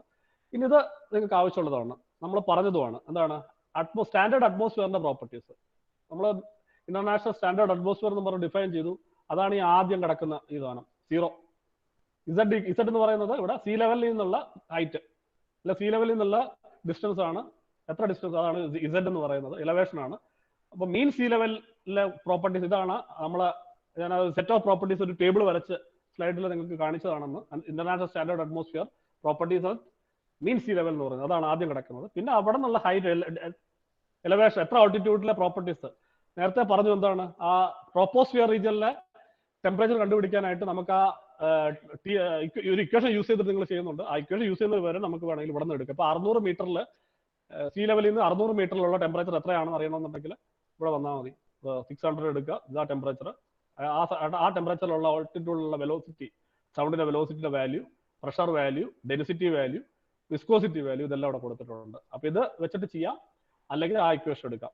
മനസ്സിലായില്ല? അപ്പൊ ഞാൻ ഓൾറെഡി ഇവിടെ പറഞ്ഞു, ഇപ്പൊ 600, 700 കൊടുത്തിട്ടുണ്ട്. ഇത് 650 ആണ്, അല്ലെങ്കിൽ ഒരു 629 എന്നുള്ള ഒക്കെ വരുമ്പോൾ നമുക്ക് ഇവിടെ യൂസ് ചെയ്യുന്നതിന് നല്ലത് ഇക്വേഷൻ യൂസ് ചെയ്യുന്നതായിരിക്കും കുറച്ചുകൂടി നിങ്ങൾക്ക് അന്നേരം കിട്ടുക. അപ്പൊ ഇക്വേഷൻ യൂസ് ചെയ്യേണ്ടടുത്ത് ഇക്വേഷൻ യൂസ് ചെയ്യുക, അല്ല ഡയറക്ട്ലി ടേബിളിൽ നിന്ന് എടുക്കാനായിട്ട് പറ്റുന്നതാണെങ്കിൽ നിങ്ങൾ ടേബിൾ എപ്പോഴും യൂസ് ചെയ്യാം. കാരണം ടേബിൾ യൂസ് ചെയ്ത് വളരെ സിമ്പിൾ ആണ്, വളരെ എളുപ്പമാണ്. അപ്പോൾ സ്റ്റാൻഡേർഡ് അറ്റ്മോസ്ഫിയറിന്റെ പ്രോപ്പർട്ടീസ് നമുക്ക് ഈ ടേബിളിൽ നിന്ന് നമുക്ക് റീഡ് ചെയ്യാം. അപ്പൊ അതാ ഇവിടെ കൊടുത്തേക്കുന്നത്. ആൾട്ടിറ്റ്യൂഡ് അനുസരിച്ച് കൊടുത്തിട്ടുണ്ട്. ഓരോ ഇവിടെ നോക്കുക, നിങ്ങൾക്ക് നമ്മൾ പറഞ്ഞു എന്താണ് ട്രോപ്പോസ്ഫിയർ, നിങ്ങൾക്ക് ഓർക്കുന്നുണ്ടാവും. ട്രോപ്പോസ്ഫിയറിലെ ടെമ്പറേച്ചർ കുറയുന്നുണ്ട്. സ്ട്രാറ്റോസ്ഫിയറിന്റെ പ്രത്യേകത എന്തായിരുന്നു? സ്ട്രാറ്റോസ്ഫിയറിലെ ടെമ്പറേച്ചർ കോൺസ്റ്റന്റ് ആയിരുന്നു. അതായത് 11,000 കിലോമീറ്റർ തൊട്ട് എത്രയായിരുന്നു? ഹലോ, 11,000 കിലോമീറ്റർ തൊട്ട് എത്ര വരെയാണ് സ്ട്രാറ്റോസ്ഫിയർ എക്സ്റ്റെൻഡ് ചെയ്യുന്നത്? Hello, 32 kilometre. 32. അപ്പൊ 30. അപ്പൊ 11,000 കിലോമീറ്റർ തൊട്ട് ഇവിടെ നോക്കിയേ, ഇവിടെ കൊടുത്ത് ഈ ടേബിൾ നോക്കി കഴിഞ്ഞാൽ അറിയാം. ഇവിടെ 10,000 കൊടുത്തിട്ടുണ്ട്. ടെമ്പറേച്ചർ എത്രയാണ്? 223. 11,000 നോക്കുക, 216. പിന്നെ മാറുന്നില്ല. അതാണ് സ്ട്രാറ്റോസ്ഫിയറിൽ നിന്ന്, ട്രോപ്പോസ്ഫിയറിൽ നിന്ന് സ്ട്രാറ്റോസ്ഫിയറിലോട്ട് പോകുമ്പോൾ up to 32 kilometre you can have the. ഇവിടെ അപ്പോൾ 20,000 മീറ്റേഴ്സ് വരെയുള്ള പ്രോപ്പർട്ടീസ് ആണ് ഇവിടെ കൊടുത്തിട്ടുണ്ട്. അപ്പോൾ നോർമലി അതുവരെയുള്ള കാൽക്കുലേഷൻസിന് ഈ ടേബിൾ നിങ്ങൾക്ക് യൂസ് ചെയ്യാം. അപ്പോൾ അതിവിടെ യൂസ് ചെയ്യാൻ നോക്കുക. ആവശ്യമുണ്ടെങ്കിൽ ഇത് എടുക്കുക. ഇതാണ് നമ്മൾ ഇന്ന് പറഞ്ഞേക്കുന്ന നമ്മുടെ ടോപ്പിക്. ഇപ്പൊ നമ്മൾ ഡിസ്കസ് ചെയ്യുന്ന ടോപ്പിക്കിന്റെ ടേബിൾസ് ഇവിടെ നോക്കുക. Isentropic flow table, flow of perfect gas, gamma value 1.3. അപ്പൊ ഇതിൽ 3 ടേബിൾസ് കൊടുത്തിട്ടുണ്ട് നിങ്ങൾക്ക്. ഗാമ വാല്യൂ ഡിഫറെന്റ് ആയിട്ട്, അത് 1.3യുടെ ടേബിൾ ഇതിന്റെ അകത്തുണ്ട്. അപ്പൊ നോക്കുക, ഇത് 1.3 വെച്ചിട്ടുള്ളതാണ്. ഇതിന്റെ കുറെ പേജ് കാണും. ഇത് കഴിയുമ്പോൾ ഗാമ വാല്യൂ അടുത്ത് നോക്കുക. 28 പേജിൽ ഐസെൻട്രോപിക് ഫ്ലോ തന്നെയാണ്, പക്ഷെ ഗാമ വാല്യൂ 1.4 വരുന്ന സെറ്റ് ഓഫ് വാല്യൂസ് ആണ് ഇവിടെ ഉണ്ടാവുക. അതിന് കറസ്പോണ്ടിങ് ആയിട്ട് വാല്യൂസ് ആണ് ഉണ്ടാവുക. ഇനി ഒരു സെറ്റ് കൂടി ഇതിൻ്റെ അകത്ത് കാണും. ഗാമ 1.4 ആണ് ഇതെല്ലാം.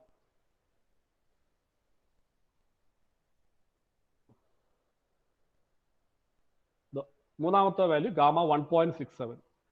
ഈ 3 ഡിഫറെന്റ് കേസസ് അല്ലെ 3 ഡിഫറെന്റ് ഗാമ വാല്യൂസിന് കറസ്പോണ്ടിങ് ആയിട്ടുള്ള ഐസെൻട്രോപിക് പ്രോപ്പർട്ടീസ് അല്ലെ ടേബിൾസ് ഇതിൻ്റെ അകത്ത് കാണും. അപ്പൊ ഗാമ വാല്യൂ നോക്കാതെ ഡാറ്റ ബുക്ക് യൂസ് ചെയ്യരുത്. ഏത് ഗാമയാണോ പറഞ്ഞേക്കുന്നത് ആ ഗാമ ഉള്ള ടേബിളിൽ പോയിട്ട് വേണം ഡാറ്റ എടുക്കാൻ. അത് പെട്ടെന്ന് ഒരു ഐസെൻട്രോപിക് ഫ്ലോ ടേബിൾ എന്നും പറഞ്ഞു പോയി കടി കയറി എടുത്ത് ഡാറ്റ ചെയ്യരുത്.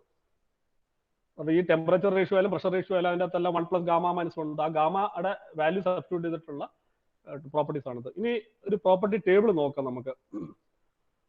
ഇവിടെ നോക്കുക, ഇത് തന്നെ എടുക്കുക, ഇത് തന്നെ നോക്കുക. ഇവിടെ എന്തൊക്കെ കൊടുത്തിട്ടുണ്ട് നോക്കുക. ഓരോ Mach number, first column Mach number ആണ്. അപ്പൊ നമുക്ക് മാക് നമ്പർ അറിയാമെന്നുണ്ടെങ്കിൽ ഇപ്പൊ m = 0.31 അതിന് കറസ്പോണ്ടിങ് ആയിട്ടുള്ള നമ്മൾ പറഞ്ഞു സെക്കൻഡ് മാക് നമ്പർ എന്ന് പറഞ്ഞു. എം സ്റ്റാറിന്റെ വാല്യൂ അറിയാം, T/T0ന്റെ വാല്യൂ. അപ്പൊ ഇത് ഒന്നുകിൽ ഇത് നമുക്ക് ഡാറ്റ ബുക്ക് യൂസ് ചെയ്യാം, അല്ലെങ്കിൽ അവിടെ ഏത് ഇക്വേഷൻ എടുക്കാം. നേരത്തെ നമ്മൾ T0/T എന്ന് പറഞ്ഞ ഇക്വേഷൻ ചെയ്തിട്ടുണ്ട്. 1 + ഗാമ - 1/2 m². അത് ഇട്ടാലും ഇത് കിട്ടും. എമ്മിന്റെ വാല്യൂ 0.31 ഇട്ട് അവിടെ കാൽക്കുലേറ്റ് ചെയ്താലും കിട്ടുന്നത് ഇത് തന്നെ ആയിരിക്കും. അപ്പോൾ ഈ ഡാറ്റ, അപ്പോൾ ഇതാണ് പറഞ്ഞത്, നമുക്ക് കാൽക്കുലേഷന് പോകേണ്ട, മാക് നമ്പർ എടുക്കുക, എന്താണ് ടെമ്പറേച്ചർ റേഷ്യോ, അടുത്ത പ്രഷർ റേഷ്യോ, ഏരിയ റേഷ്യോ, ഇതെല്ലാം അവിടെ ഇക്വേഷൻസ് ഉള്ളതാണ്. പിന്നെ impulse function ratio, then AP by A*P0. ചിലപ്പോൾ ഈ ലാസ്റ്റ് കോളത്തിൽ കൊടുത്തിരിക്കുന്ന രീതിയിലുള്ള പ്രോപ്പർട്ടീസ് നമുക്ക് എടുക്കേണ്ടി വരും. ആ കോമ്പിനേഷൻസ് ആയിരിക്കും നമുക്ക് ഡാറ്റ തന്നിട്ടുണ്ടാവുക. അപ്പോൾ അത് കാൽക്കുലേറ്റ് ചെയ്തിട്ട് അതിന് കറസ്പോണ്ടിങ് ആയിട്ടുള്ള മാക് നമ്പർ കണ്ട തിരിച്ചും കാണാം. അപ്പം ചിലപ്പോൾ മാക് നമ്പർ ആയിരിക്കും തരുന്നത്, ചിലപ്പോൾ നമുക്ക് ടെമ്പറേച്ചർ റേഷ്യോ കണ്ടുപിടിച്ചിട്ട് ഏത് മാക് നമ്പർ ആണെന്ന് കണ്ടുപിടിക്കേണ്ടി വരും. അപ്പോൾ ആ രീതിയിലുള്ള കാൽക്കുലേഷൻസ് വരും. അപ്പോൾ ഇതാണ് എല്ലാ ഫ്ലോ ടേബിൾസിലും ഇത് തന്നെയാണ്. ഏതാ ഗാമ വാല്യൂ 1.4 ആയാലും ഗാമ വാല്യൂ 1.3 ആയാലും ഗാമ വാല്യൂ 1.67 ആയാലും ഓരോ Mach number, first column Mach number, പിന്നെ അതിന് കറസ്പോണ്ടിങ് ആയിട്ടുള്ള റേഷ്യോസ്, പ്രോപ്പർട്ടി റേഷ്യോസ് ആണ് കൊടുത്തേക്കുന്നത്. ഇതാണ് ഇത് യൂസ് ചെയ്യേണ്ട എങ്ങനെയാണെന്നുള്ളത് നിങ്ങൾക്ക് മനസ്സിലായി എന്ന് വിചാരിക്കുന്നു. ഓക്കെ, അപ്പൊ നമുക്കിനി ഒരു പ്രോബ്ലം നോക്കാം. ഒറ്റ സിമ്പിൾ പ്രോബ്ലം നോക്കിയിട്ട് നമുക്ക് നിർത്താം. ഞാനിത് തിരിച്ച് പഴയ സ്ലൈഡിലോട്ട് പോവുകയാണ്.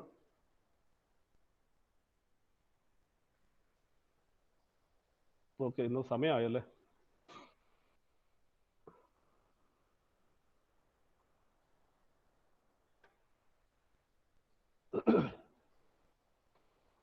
ഒരു 5 മിനിറ്റ് കേട്ടോ, 5 മിനിറ്റ് എക്സ്ട്രാ എടുക്കുള്ളൂ. അത് പറഞ്ഞങ്ങ് നിർത്താം. അപ്പൊ നാളെ നമുക്ക് ആ പ്രോബ്ലം അങ്ങ് ചെയ്യാം. ഇതിനെ ബേസ് ഈ ടേബിൾസ് യൂസ് ചെയ്തിട്ടുള്ള പ്രോബ്ലംസ് നമുക്ക് ചെയ്യാം. സോ വന്നോ, പഴയ സ്ലൈഡ് വന്നോ? വന്നു സാർ, വന്നു. ഇവിടെ കൊടുത്തേക്ക് നോക്കുക, use of isentropic flow tables. Questions നിങ്ങൾ പിന്നെ അങ്ങ് എഴുതിയെടുത്താൽ മതി.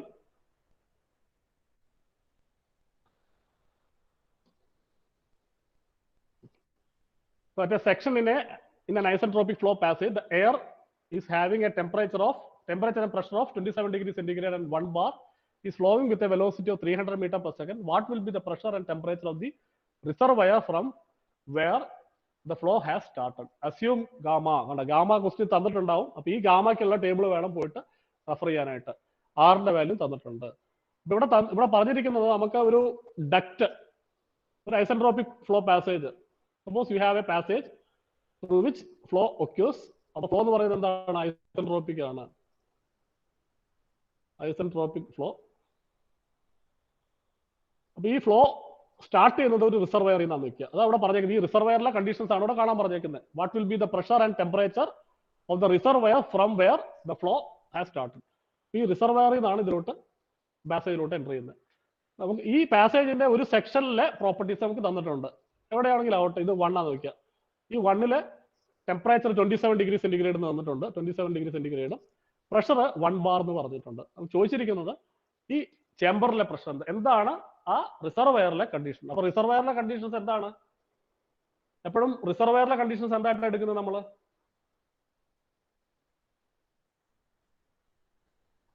Hello, what will be the stagnation conditions ആണ്. അപ്പൊ ഇവിടെ പ്രഷർ എന്ന് പറയുന്നത് P0 ആയിരിക്കും, ടെമ്പറേച്ചർ എന്ന് പറയുന്നത് T0 ആയിരിക്കും. ഈ P0 ഉം T0 ത്രൂ ഔട്ട് സെയിം ആയിരിക്കും. എന്തുകൊണ്ടാ?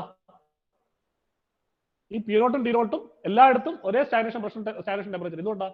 ഫ്ലോ ഐസെൻട്രോപിക് ആയതുകൊണ്ട്. ഐസെൻട്രോപിക് പ്രോസസ്സിൽ സ്റ്റാഗ്നേഷൻ പ്രഷറും സ്റ്റാഗ്നേഷൻ ടെമ്പറേച്ചറും മാറത്തില്ല. അപ്പൊ എങ്ങനെ ചെയ്യണ്ടേ? ഇത് ചെയ്യണ്ടേ? ഗാമ 1.4 ഉള്ള ഐസെൻട്രോപിക് ടേബിൾ അത് ഇവിടെ ഇട്ടിട്ടുണ്ട്. ഞാൻ ഗാമ 1.4 ഉള്ള ഐസെൻട്രോപിക് ടേബിൾ എടുക്കുക.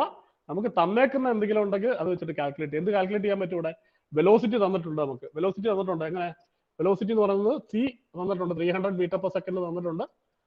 A കാൽക്കുലേറ്റ് ചെയ്യാം. സൗണ്ടിന്റെ വെലോസിറ്റി കാൽക്കുലേറ്റ് ചെയ്യാം. എങ്ങനെയാണ്? Root of gamma RT. എഴുതാൻ പറ്റുന്നില്ല. Root of gamma RT. Gamma തന്നിട്ടുണ്ട്, R തന്നിട്ടുണ്ട്, ടെമ്പറേച്ചർ തന്നിട്ടുണ്ട്. എത്രയാ? 27 ഡിഗ്രി സെന്റിഗ്രേഡ്. ഇത് കൺവേർട്ട് ചെയ്യാം. 27 ഡിഗ്രി സെന്റിഗ്രേഡ് എന്ന് പറയുന്നത് എന്ത് വരും? 300 കെൽവിൻ വരും. അപ്പൊ A കാൽക്കുലേറ്റ് ചെയ്യുക. എന്നിട്ട് എന്താ ചെയ്യേണ്ടത്? COയും കിട്ടിക്കഴിഞ്ഞാൽ എന്ത് ചെയ്യണം? മാക് നമ്പർ കാൽക്കുലേറ്റ് ചെയ്യണം. Mach number equal to C/A calculate ചെയ്യുക. കാൽക്കുലേറ്റ് ചെയ്യുമ്പോൾ ഒരു വാല്യൂ കിട്ടും നിങ്ങൾക്ക്. And I think here it is 0.86 മറ്റോ ആണ് ഇതിന്റെ അകത്ത് വാല്യൂ എന്ന് തോന്നുന്നു. അതുകൊണ്ട് ഞാൻ ഇത് ഇട്ടേക്കുന്നത് 0.86 എന്നുള്ള മാക് നമ്പർ വാല്യൂ ഇവിടെ ലൊക്കേറ്റ് ചെയ്യുക. അപ്പൊ ഏതെടുക്കുക? ഐസെൻട്രോപിക് ഫ്ലോ ടേബിൾ എടുക്കുക. ഗാമ 1.4 ഉള്ള ടേബിൾ എടുക്കുക. ഗാമ 1.4 ഉള്ള ടേബിൾ എടുക്കുക. നമ്മൾ കാൽക്കുലേറ്റ് ചെയ്ത മാക് നമ്പർ 0.86 ആണ് കിട്ടിയേക്കുന്നത്. So you find out that Mach number. അതിന്റെ നമുക്ക് വേണ്ട പ്രഷർ ടെമ്പറേച്ചറോ വേണ്ടത്. അപ്പൊ ആ വേണ്ടത് മാത്രം എടുക്കുക. ഏതാ ഫസ്റ്റ് കോളം അല്ല, ഇത് ടെമ്പറേച്ചർ റേഷ്യോ, ഇത് പ്രഷർ റേഷ്യോ. 0.871, 0.617. അപ്പൊ അതില് പി തന്നിട്ടുണ്ട് നമുക്ക്. പി ബൈ ഏതാണ്? ടി ബൈ ടി നോട്ട് ആണ്. ടി ബൈ ടി നോട്ടും പി ബൈ പി നോട്ടും ആണ്. ടിയും പിയും അറിയാം. നമുക്ക് കാണേണ്ട ഏതാണ്? ടി നോട്ടും പി നോട്ടും. അപ്പൊ റേഷ്യോ ഡയറക്റ്റ്ലി എടുക്കുക. T by T not equal to 0.871. T 300 ആണെങ്കിൽ ടി നോട്ട് എന്താണെന്ന് കാൽക്കുലേറ്റ് ചെയ്യുക. പിന്നെ പി ബൈ പി നോട്ട് 0.617 എടുക്കുക. പി വാല്യൂ 1 ബാർ ആണെങ്കിൽ പി നോട്ടിന്റെ വാല്യൂ എന്താണ്? അപ്പോൾ അതായിരിക്കും ഈ ചേംബറിലെ കണ്ടീഷൻസ്. ഇത് രീതിയിലുള്ള പ്രോബ്ലംസ് നമ്മൾ അടുത്ത ക്ലാസ് ചെയ്യും. നമ്മൾ ചെയ്യുമ്പോൾ കുറച്ച് ലെങ്തി ആയിട്ടുള്ള അല്ലെങ്കിൽ കുറച്ച് കൂടുതൽ കാൽക്കുലേഷൻസ് ഉള്ള പ്രോബ്ലംസ് നാളെ മുതൽ നമ്മൾ ബുക്ക്. അപ്പോൾ ഡാറ്റ ബുക്ക് ഉള്ളവരും കാൽക്കുലേറ്ററും കൊണ്ട് ക്ലാസ് അറ്റൻഡ് ചെയ്ത് ചെയ്യുക. അത് ഞാൻ പറയുന്നതിന് പാരലായിട്ട് നിങ്ങൾ ചെയ്യുക. 2 പ്രോബ്ലം മാക്സ് 2 3 കൂടുതൽ നോക്കാൻ പറ്റില്ല. നമുക്കൊരു 3 4 ക്ലാസ് പ്രോബ്ലം സോൾവിംഗ് തന്നെയായിട്ട് പോവാം ഈ മൊഡ്യൂളിന്റെ. ഓക്കെ, ഇനി എന്തെങ്കിലും ഡൗട്ട്സ് ഉണ്ടെങ്കിൽ ചോദിക്കുക. അല്ലാന്നുണ്ടെങ്കിൽ നമുക്ക് ഞാനിവിടെ സ്റ്റോപ്പ് ചെയ്യുകയാണ്.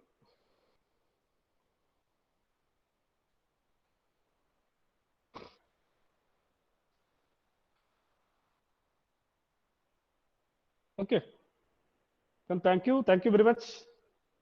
See you tomorrow. നാളെ 9:20 ക്ലാസ്. ഫ്രൈഡേ ആണ്. 9:20 10:10 വരെ ഉള്ളൂ. അതുകൊണ്ട് 9:20 വന്നാൽ കുറച്ച് സമയം കിട്ടും കൂടുതൽ. അല്ലാന്നുണ്ടെങ്കിൽ 20 മിനിറ്റ് ഹാർഡ്ലി വിൽ ഗെറ്റ്.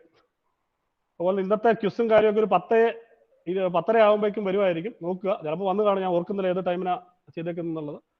അത് ഈ ടേബിൾ യൂസ് ചെയ്തിട്ട് കുറെ ചെയ്യാനുള്ളതാണ്. എന്ന് വെച്ചാൽ ചെയ്യാനൊന്നുമില്ല, ജസ്റ്റ് ഡാറ്റ അവിടെ നിന്ന് ലൊക്കേറ്റ് ചെയ്യാൻ വേണ്ടിയിട്ട് മാത്രമുള്ള ഒരു പ്രാക്ടീസിന് വേണ്ടി ഞാൻ കൊടുത്തേക്കുന്ന ക്യുസ്. അപ്പൊ അത് ചെയ്തു നോക്കുക. Okay, thank U.